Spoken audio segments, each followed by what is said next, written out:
there's the big mixed tag at WrestleMania 14 with you and Sable against Luna and Goldust, and it's like one of the biggest matches on the show. It does really well. But obviously in Luna's Dark Side of the Ring episode, there's a lot of stuff brought up about that time. And one of the things that Luna had said was that she'd had a conversation with Rena, and Rena had said, I don't have to take any bump. I don't have to learn to take any bumps because Vince has told me I'm going to be the women's champion. I mean, does that sound like something that would have happened, or is that kind of, maybe misremembering things? I think that's embellished a little bit. The thing is Rena could not take bumps. She was never trained as a wrestler. The only time we ever trained was we'd go to the arena a little early, and I would show her a couple of moves and stuff, but she didn't know. She never took bumps or anything. She didn't know how to, and she didn't even want to be a wrestler. This was something that they thought this is going to be great, because remember, she's going to Playboy. They want her to be the women's champion, so they want her to have the belt to show, the WWF logo and everything on the cover of Playboy. So they're pushing her to be this women's champion, but she doesn't want to wrestle, but she's going to do it because it's all going her way. And they put her with people that could really work and make her look like $1 million. And they did. I mean, when you talk about working with Luna, was phenomenal. Tori, Jacqueline that worked with her, they all did a great job. Before WrestleMania 14, you did a house show in Anaheim where you challenged the WWF champion, which at that point was Shawn Michaels, but it would be Steve Austin after WrestleMania. And obviously on TV, you're kind of helping get Sable to this next level and be this big star. So it's supposed to lead to you and Steve Austin in May of 1998. But something happens that makes that match not take place. Tell us the story. Well, getting Sable over, we came up with the idea of her, kicking me in the gonads, and then Sable bombing me, picking me up and power bomb me. And because I worked with her on it, and I could pretty much power bomb myself. All she's got to do is just kind of hold me, but I knew how to, the trajectory and everything. So we did it, and the crowd went completely nuts that she picked me up and power bombed me, But Steve Austin was pissed. He's thinking, I ain't working with him. He just let a girl beat him up, And I understand the perception totally, guys. Would I have gone back and changed anything? No. We knew where we were going with this character, and disappointed I couldn't work with Steve because we already had great matches. If you guys ever saw King of the Ring, matches in WCW for the U.S. title, we had phenomenal matches, And so I knew, man, getting a run with Steve again on top, are you kidding me? It's going to be great. And then that happened. But when I went to Anaheim, I didn't know that Steve ever said that or was upset about me not working with him. So I get to Anaheim, they say, you're going to be working with, I think it was Tom Brandi or somebody. I said, well, I thought I was working with Steve on the main event. And they said, no, it's been changed. I said, why? They go, I don't know, they just want to make some changes. Never really told me. So I never knew until later on how Steve felt, and I completely understand. Steve's, I did his podcast, and we talked about it, and he's so cool, man. And I mean, around this same time, you do the storyline where you pin Sable, and she has to leave the WWF, and then Vince brings her back, and she slaps Vince and all this kind of stuff. Are you able to sort of take solace in the fact that, her success is continuing to grow?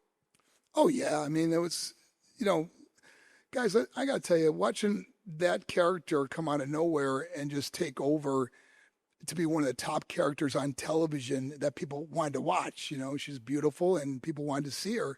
So for me to see that continuously happening, I mean, I'm involved in the whole storyline. They're calling us, and we're got them on speakerphone, or we're talking together with everybody. Vince Russo, Vince McMahon, whoever it was that was telling us what they wanted to do next. We were completely involved in it, and we were all for it. And we just kept pushing the envelope, we always figure out ways that she could always get one up on me. I'd put her in a potato sack, and I'd be laughing in the ring, and I'd say, disrobe me, and behind me she pulls it off, and she's got like a string bikini on, and the crowd goes nuts. But then I cover back up with my robe that I had on, and the crowd is just booing the heck out of me. So it's working perfectly, and we realize that this is money. This is working, And how does the idea come around for Jacqueline to come in and be your valet? Well, after we kind of ran the course with Luna, and then she needed a new opponent. And Jackie would be what better girl to say, I found the the best girl ever. And I bring Jackie out. And again, an amazing worker, can make Sable look like $1 million because she knew she couldn't do much in the ring. And the little bit she could do, Jackie would fly around that ring for her. So I enjoyed working with Jackie. I just did an autograph session with her not too long ago. And she's a sweetheart and great talent. And I believe that you are the man responsible for the bikini contest at Fully Loaded 1998, where Sable revealed a painted chest. Yes, those were my hands, guys. I drew my hands on her breasts, and I'll never forget, because it was like that rubber paint, that you kind of peel off after it dries, but it stays real good. And so we had this idea to do this, and we bring Vince Russo. I go, Vince, you got to see. We want to know if this bikini is going to be okay, because they wanted her to really have something revealing. If you remember what Jacqueline was wearing, was like, damn, how are you going to top that, And so we brought Vince Russo into the dressing room after she had her breasts painted with my hands on it. And Vince goes, oh my gosh. He goes, I go, are we able to use it? He goes, I'm going to make sure we can. And he went right back to Vince, and Vince approved it. And it was just crazy, man. I mean, we were really pushing the envelope at that point. And you end up getting written off of TV at the end of 1998, but Sable's the women's champion now. She's working, and she was going to have a strap match with Luna at the Royal Rumble. But I believe you weren't happy about the idea of Rena doing a strap match. Were you kind of going to bat for Rena to kind of say, look, I know what she can do, I know what she can't do? Yeah, we were both upset about it, because it's like she did not know how to do those things. She never worked in a strap match, or there was no preparation for it or working on it, or somebody, walking through on how to do this properly. So we were more concerned about her getting hurt. And, as her husband, I had to speak up. And I mean, that led to a kind of war of the words with Gangrel, right? Where he wasn't happy about that. Well, the Gangrel thing happened was when she was actually working with Luna, and I would kind of coordinate their matches, or I'd, tell Luna she can do what she can and can't do this, and we're all kind of working the matches. And him, as her husband, got upset because he's like, stop telling my wife what she can and can't do. And I understand how he felt, but nobody else was helping us. And I'm trying to put together a match that looks halfway decent, and we did. We were obviously fooled people that got someone that doesn't know how to wrestle that looked good because of Luna. And so we had words and got into no one swung at each other or anything like that, but it just got into heavy words and stuff in the cafeteria. But again, if I saw him today, I'd give him a big hug. No animosity, man. Just don't want him to bite me. As 1999 gets going, there's some kind of tough things happening. I want to ask you about a couple of them. There was one where Sable was on a TSN chat show with Deborah and China, and there ends up just kind of being this shoot thing that happens between them where China says, I would never go for your belt. Then there's plastic surgery jabs going. I mean, are you there at that point when this is happening? I wasn't there, but I obviously saw it. And when she came home, she told me all about it. But yeah, it got really heated. Because how much of that was any of that pre-planned? No, none of it was. It just got. What happened was Sable being the women's champion, and China says, I would never wrestle a girl. I would just take it away from her or something. Really demeaning her. I mean, which was really bad for the company because it's demeaning the woman's belt. It's saying that you're nothing. And so then the jab started going back and forth about, she supplements her body, she gets plastic surgery, going back and forth, and it got totally unscripted. And but they'd been friends before that, right? They were good. She was one of the ones that actually liked Rena, and they were always talking about our daughter Mariah, or China loved animals, and China was a really good singer too. A lot of people don't know that. She's big into music. And then the other instant is you guys go to the UK, you do a show there, and then when you get into the car, somebody's left something in your bag, What happened, and kind of what the do you do when that happens? Oh man! All right, we get into after Capital Carnage. We get into the car to take us back to the hotel, and oh, what's that smell? And she goes, "Oh my gosh!" She goes, "It smells like crap." I go, "I know. Where's it coming from?" And so she undoes her bag, and there's in her bag. Oh. And now we're thinking, that's it, man. We're done. We got the lawsuit going. We're done. So and I just signed this big 3-year contract, man. Left like $1.5 million on the table, and walked away with her. Oh man, that was horrible. It was like, who could do this? And later, obviously, it was Sean Waltman, but we laugh about it now. I mean, it's he's actually a great guy too. I mean, these are all guys that I didn't even like back then. That now you see him, it's like, man, just friends. If that's not a sign of how positive you can be, that somebody's in your bag and you're great friends, only in wrestling. Hey, you either forgive or you relive. I don't want to relive that anymore. Okay, guys.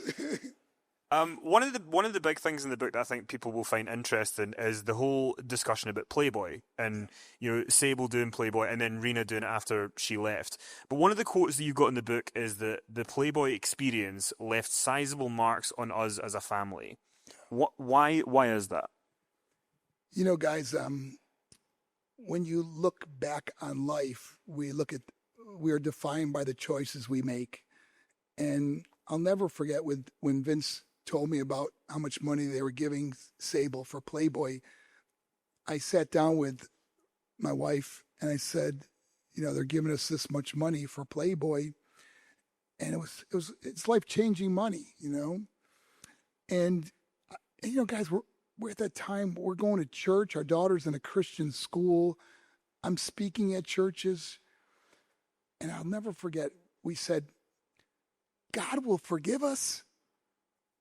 And he does forgive you, but there's consequences to sin that a lot of people don't realize, that they think, oh, I know this is bad, but, he'll forgive me. And he does. He forgave me and her, but it ruined everything. And the saddest part is that how bad it hurt our daughter, because she's going to school and my wife's Playboy issue's out, and it's the fastest selling in Playboy history. And all the kids are mocking my daughter because she's just a little girl, and they'd say things like, why don't you have boobies like your mom? And it was just heartbreaking to see us. And of course, we couldn't even go to church anymore. And then now, next thing you know, we're always at the Playboy Mansion parties. We're at the, Hugh Hefner's birthday parties, the Midsummer Night Dream parties, the Halloween parties. And you're getting caught up in this rat race, man. And you think, at the time, it seems so much fun. But then you look back on your life and you say, that was the beginning to the end. It really was. I really believe that the day that we decided to sign that was the end of our life together. I do, because once you guys left WWF, there was the famous thing where Rena turns up on Nitro in the front row. And then you ended up in WCW for an appearance in 2000. Was there any thought in your mind of going back to wrestling? You kind of dipped your toe with the WCW thing with Tank Abbott. There was thoughts of it. We were talking to Eric about it, but I think Eric was more looking for shock value. I mean, the wrestling at that time was pure shock value. So to have Rena actually have to buy a ticket to sit in the arena, and because she couldn't go by Sable, and then this camera scans and lands on her for 20 minutes or something. Oh, who's that? Eric's just got some balls, man. He does. And, there was talk about me going back, but then my body was so beat up at this time too, guys. I've had 5 elbow surgeries, 5 shoulder surgeries, total reconstruction of my knee. And any wrestler that's been in the ring for a number of years is going to get surgery. So I was pretty beat up and wasn't really thrilled about going back, but I eventually did go back, TNA and XWF a little bit, yeah. I mean, you tell the story in the book about how, kind of out of nowhere, Rena wants to go back to WWE, and she ends up going back in 2003. I mean, for you, you don't want anything to do with it. You don't want to go back. You're kind of done with wrestling. But when you see her, she makes that first appearance on SmackDown. She's kissing Tori Wilson, and she's kind of back in the fold. Are you able to sort of be like, okay, good for you. I'm happy for you. That's what you want to do? Or is there frustration from your end that's happened? Well, all that started happening more after we split. Even though we were still married, a lot of it started getting worse and worse.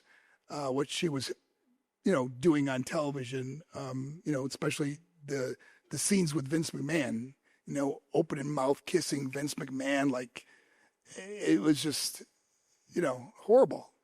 And it was just a really hard time in my life seeing my, we were still married, but she was on TV and watching what was happening and how bad it's getting.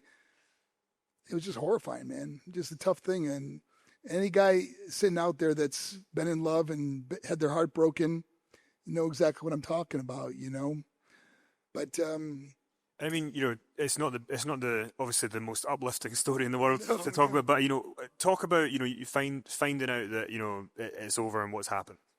Well, what happened was, and I shared, guys. I got to be honest. I poured my heart out in this book. In other words, I shared stories that no one even knows about me, that when you read them, you're going to go, oh my gosh. And I had to share from my heart, guys. I mean, I just share. I mean, everyone's going to tell you there's two sides to every story, but I can only share my side, my feelings, and what I went through. What happened to me was I was a stay-at-home dad while my wife was on the road wrestling. Our daughter, Mariah, would get my wife would call us every night on the road to tuck Mariah in, say goodnight, and of course say goodnight to me too. And she'd call and we'd have a nice talk and stuff. Well, take care, and we'd say a little prayer together or something. And the phone calls started getting less and less, and I just knew she was really busy, and they were going from town to town like we used to do. And one night she just didn't call. Mariah was real upset that Mommy didn't call. And so once I tucked Mariah in and went to bed, I went to the phone, I called her up, and it went to voicemail. And I left her this promo like, what the why aren't you calling us? What is going on? And a little while longer, I started feeling really guilty. Like, man, I know what it's like on the road. I know how tough it is, maybe she's just, driving or whatever. And so I called back her phone because I have her code to listen to voice messages as she had mine. We had the same AT&T phones and everything. So I called up her phone. I punched her code to get the voicemail that I'm going to delete because I don't want her to hear it. And it says, you have 2 unheard messages. So you obviously got to hear the first message before you hear yours. And the message was from a man saying, hey, I'm really sorry about last night. I was a little, aggressive or whatever. I can't remember exactly what it was, but it was obviously she was with somebody. I didn't know who it was. And so I go to my message and delete my message. And I pick her up at the airport and I play the message for her back. I go, who's this? And she looks at me and says, Mark, I want a divorce. What? I was shocked. Like, you can't even explain. Maybe some of you guys lost a loved one or know the feeling. And I was like begging her, no, we can work through this. What happened? Tell me. We could talk about it. No, I want a divorce. And she moved out immediately and took Mariah with her. And next thing, I'm in this beautiful home with fountains and streams going into this big pond and 5 acres and tennis court, basketball court. And I'm all by myself. And I would just walk around from room to room, thinking of all the memories we had. And then seeing her on TV and watching her become Vince McMahon's kind of, I don't know what it was, what happens there, what they were doing. So when that happens, how do you then find out that it's Brock, and what's your reaction to kind of finding that out? Well, I eventually found out that it was Brock Lesnar. I mean, it was pretty obvious they were driving together and spending a lot of time together. And I told this funny story on JR's podcast, but I said, when I find out who this guy is, I'm going to beat the tar out of him. And then I found out it was Brock Lesnar. And I said, this gives forgiveness a whole new meaning. And guys, I got to tell you, there's no animosity. I wish them the absolute best. When you read my book, you understand how I got over all this and what I went through. But I really did hit rock bottom and realized that rock bottom actually had a basement. It got that bad. But I wrote in my book that if there's ever 2 words I could ever say to my ex-wife, it's thank you. I never would have known the life I have now if she never left me. I never would have been an inspirational speaker for 18 years, changing and saving lives all over the world. I never would have had this opportunity. And I lived the most incredible life. I have friends and family that adore me, and I have a beautiful girlfriend that I spend tons of time with now, and it's just a good life. But it did get bad for a while.